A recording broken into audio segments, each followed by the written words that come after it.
Today, Stroud Times has come to the caravan to talk to comedian, author, travel writer and Gloucestershire resident Dom Joly. It's a massive anniversary for Dom today. It's 25 years since Trigger Happy TV hit our TV screens. Let's go meet him.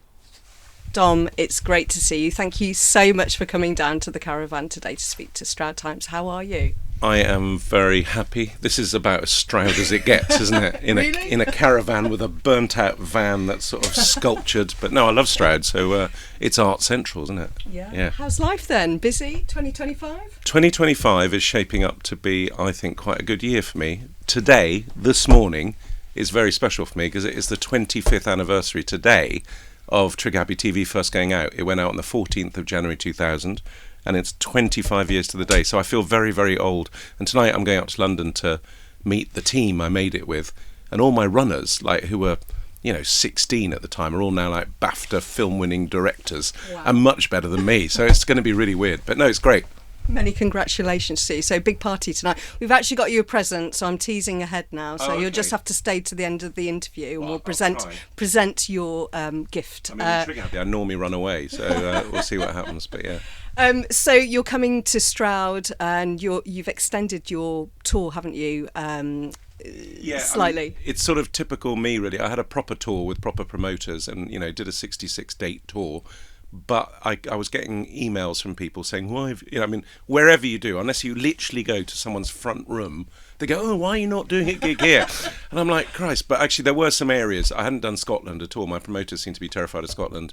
And I had sort of ignored the southwest a little bit, Cornwall, Exeter, Devon. So I just thought I'll do a couple of gigs myself just to sort of mop it up because I love doing the show anyway.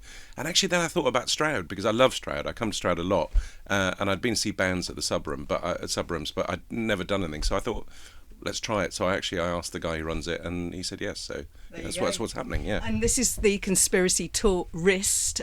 So tell us about the show. Who would enjoy it? I actually think this tour is very, very good for Stroud because when I go round, so I wrote this book called The Conspiracy Tourist and I went round the world as pretty sceptical of conspiracies, but with a vaguely open mind and trying to hang out with conspiracy theorists around the world. And I had some very strange stuff. I went to discover whether Finland was real because there's a conspiracy that Finland doesn't exist. I took a square flat earther to the edge of the square flat earth to an island called Fogo in Newfoundland, and he got very angry when it wasn't there and accused me of working for Bill Gates. I did all sorts of stuff. I went to Denver Airport, which is something you need to know about. And then I did a tour around that. And it's quite odd. If you look at different areas of the country, some areas are much more conspiratorial than others. Currently, Norwich is my number one. I mean, I had 5 flat earthers in the front row of Norwich, plus one of them had brought their mum. And she was obviously very embarrassed to have given birth to a flat earther because she spent the whole show going, sorry. But I have a feeling Stroud is probably ground zero, certainly for this area, for conspiracy theories. So I'm anticipating a little more excitement in the crowd than usual. Yeah, there's definitely a few of our viewers and readers that have an alternative view and opinion. But that's really interesting that some of the believers are there sitting in the front row of your gigs. It's really weird. I mean, online, I've sort of been turned into a sort of complete denier, whereas actually I just think the whole thing's funny, and I don't really care one way or the other. But I do feel that in the old days, conspiracy theories were fun, and they were the sort of home of the eccentric, and it was kind of an odd, it was proper alternate thinking. I now think, certainly post-COVID, that it's turned into something quite dangerous. I don't care whether you take a vaccine or whatever, but what I do care about is when you try and influence vulnerable elderly people who then get into trouble. So conspiracies they've sort of infected the body politic. And that came from one moment when Kellyanne Conway, Donald Trump's spokeswoman, used the term alternative facts. Because before that, whatever your views, we could argue around a basic truth. But the moment you have alternative facts, you have alternative truths. And I think it's become really, really problematic. And with Russian bots firing in nonsense, and it's affecting politics.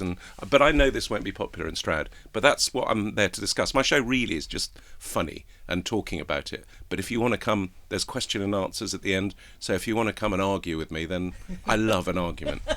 So 15th of March at the Sub Rooms, what a fantastic venue. What do you like about that space? Well, do you know what I really like is that it's just a good music venue, because I live in Cheltenham. And the thing I hate about Cheltenham the most is that we're on the tribute band circuit. We just don't get... There's no band ever comes to Cheltenham that I want to see. In fact, I'm setting up... Here's an exclusive. I'm setting up my own night in Cheltenham called Dom Joly Speakeasy, just because I found a really great venue, and because I want bands that I want to see come, like, proper indie bands, but not. And I want them to do unplugged sets and stuff like that. And then I'm going to be interviewing various people and stuff. But I'm hoping to make my own one. And so Stroud is so lucky to have a place like that. So I mean, Hugh Fillimore runs it. I used to go to Cornbury a lot and stuff. So I just think you're very lucky. But Stroud's like that. Yeah. You've lived in Gloucestershire for quite a while now. What is it about the county? What is it about Cheltenham, Stroud that you really, really love? Well, it's really weird because I don't know, because I moved here when Trigger Happy was at its height, and I thought I've got to get out of London because I was being really recognised, and I just had my kids, and I thought I want to be anonymous.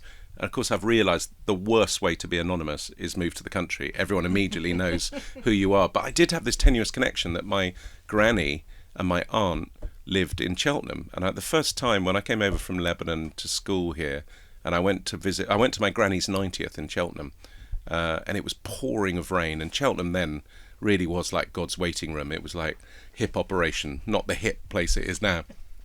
And I just honestly, I'd come from Lebanon in the middle of a civil war, and it was sunny and it was exciting, and I just remember looking around and thinking, God, if I lived here I'd kill myself.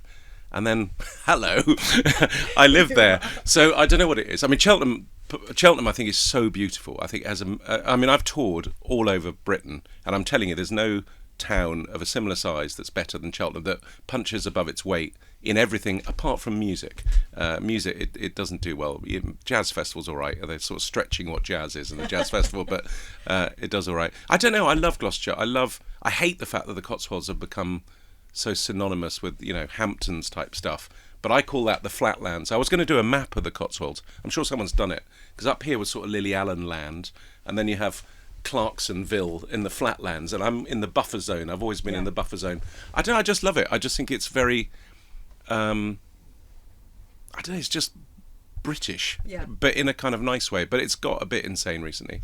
You moved to the countryside, but you noticed people were recognising you. But I've noticed that people don't bother celebrities in the countryside. Is that true of you? No, that's not true at all. So Stroud is way too cool. So Stroud people would be like that. Well, you need to move to Stroud then. Well, do you know what? I'd love to. If I'd have thought about it, I would have done, because Stroud's much more my sort of place. Although I'm a big fan of Cheltenham. So what's interesting is in London, people would come up and shout, "Hello, I'm here." What's odd here, what I like about the countryside, is people will still come up to you, but to tell you they don't know who you are. So, like, all the time I have poshos coming up, just going, "Hello, apparently you're famous." Well, I've no idea who you are. I've never watched television. I go, "Why are you telling me this?" So I get that a lot. Okay. But, it's all right. Let's talk about your most memorable TV moment. Ooh, what, me doing it or stuff I've watched? You. Oh, God. Well, this is interesting, because Trigger Happy's 25, so I've been thinking about it. But actually, I'm going to be obtuse and not pick a Trigger Happy moment, because actually my favourite show I've done was a show called World Shut Your Mouth, which was a show I did at the BBC, and it was an excuse to go get the BBC pay me to go around the world. So there were two things I did that I loved. One, the thing that makes me laugh, like when people ask me what makes me laugh, it's basically making a massive effort, travelling a vast distance to do something totally pointless. And I think I've done that on several occasions. But once I found a post-it note on the floor, and it just said "Frighten an Eskimo." Now, I know we can't say Eskimo anymore, it's Inuit, but that's what it said. And I read that and I thought, why would someone write "Frighten an Eskimo"? Like, what, on a post-it note? And I stuck it to my computer. I was at the BBC, and every day I'd go in and I'd look at it. I think, what is that about? And then one day I thought, I'm going to do it. I must go and frighten an Eskimo. And so I went to the BBC and I said, I'd like to go and frighten an Eskimo. And they went, what? And I said... And at the time, they just let me do anything. So they said, fine. So I didn't do any research. And I flew to Newfoundland, which is an island off Canada, part of Canada, and I arrived there, and the gentleman at immigration said, "What's your reason for visiting Newfoundland?" And I said, "I'm here to frighten an Eskimo." And he said, "We don't have any Eskimai," which is the plural, here. And I hadn't done research at all, and I thought, damn, and I had the whole crew with me and everything. So anyway, like Liz Truss, I just ploughed on regardless, and I left the airport, and we got in a van, and we just drove out of St John's and across the frozen barren tundra that is near Newfoundland. It looks like the Falklands, and we just drove and drove 1 hour, 2 hour, 3 hours, nothing, not only no Eskimai, but no one. And then finally, just as like it was all going to die, we came over this hill, and there was what I think the post-it note was telling me about. Massive frozen lake, and in the middle of it was what I think was a gentleman sitting doing what they do when they're not bashing seals to death. He was ice fishing. So we stopped the van, everyone got ready, I took out a pair of cymbals that I brought with me, and then the guy started filming, and there's this brilliant wide shot of a man sitting on an ice thing with a big kind of cagoule, a bit like Kenny from South Park. No. And I just sneak up behind him, and it takes an incredibly long time, and I think, please don't turn around, otherwise this whole thing's wasted. And I get right up behind the guy, and I smash the cymbals together. He jumps like anything, and then I literally just turn around, run away, jump back into the van, crew jump back in the van, we screech off, do the 5 hours back to St John's, and fly home. And that, to me, is my greatest TV moment, because it's so pointless. Beautiful, beautiful moment in television. Dom, can you talk about your biggest influence in your life? Oh, God, that's so difficult. So, because my life's two bits, really. It's writing and comedy. Comedy, there's two people. There's Dennis Pennis, who started just before me, Paul Kay, and he came and filmed something on my roof once in London, and it made me realise it was just him and a cameraman, and he was basically going off and, as that character interviewing celebrities and taking the piss. Classic, like... going up to Arnold Schwarzenegger, "Arnie, you're the biggest name in Hollywood, 87 letters," or hassling Jim Carrey for an autograph. He did it like 20 times. He's a genius. Yeah, and finally Jim Carrey says okay, and then Paul Kay just signs the autograph and gives it to him. I loved it.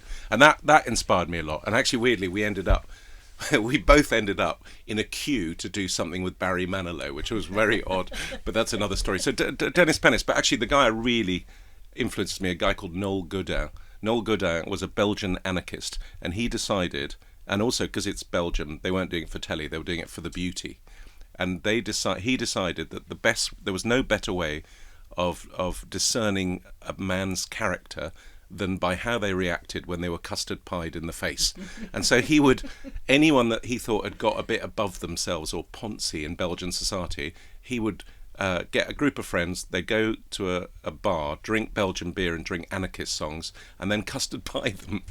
And he did one French newsreader 9 times, because I love the pointlessness of it, and that's I suppose what it was. But and also then in writing, it's P.J. O'Rourke. P.J. O'Rourke wrote a book called Holidays in Hell in the 80s, and that totally... He just went off on holiday to places you wouldn't normally go to, and that inspired me to start writing. And my first book, which is now a travel classic apparently, The Dark Tourist. And I went to North Korea, and I went for a weekend in Chernobyl, and I went skiing in Iran. So P.J. O'Rourke, because it's about taking serious issues but making them funny, but still kind of getting the point across. Travel is a really big part of your life. It's your passion, isn't it? And I want to talk about bucket lists. And for a lot of people, it's travelling the world, seeing the world. You're doing that. Is there anything that you would like to tick off your bucket list? Oh, God, yeah. So I've been to 108 countries, not that you count. You're not supposed to count, apparently, but I do count. So I've been to 108 countries. And so my normal thing is, like, wherever I'm going next is the place I want to go to. But there is one place I'm absolutely obsessed with, and it's Algeria.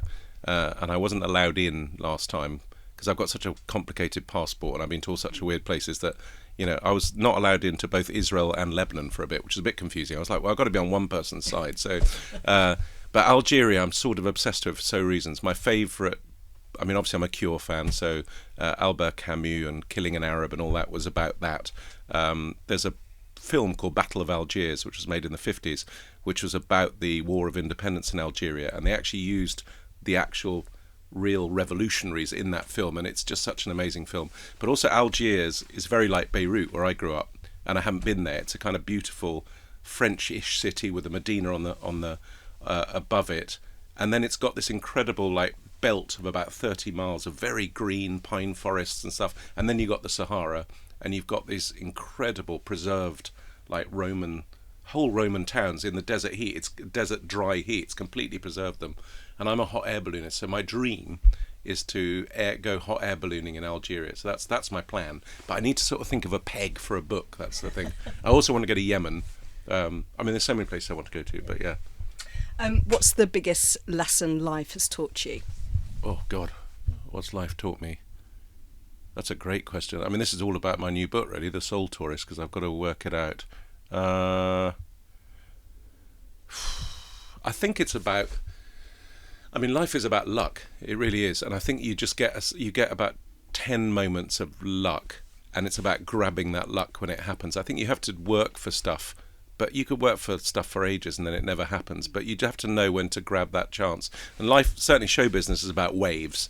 And as you get older, they're ever decreasing waves as it gets nearer the shore, which is death.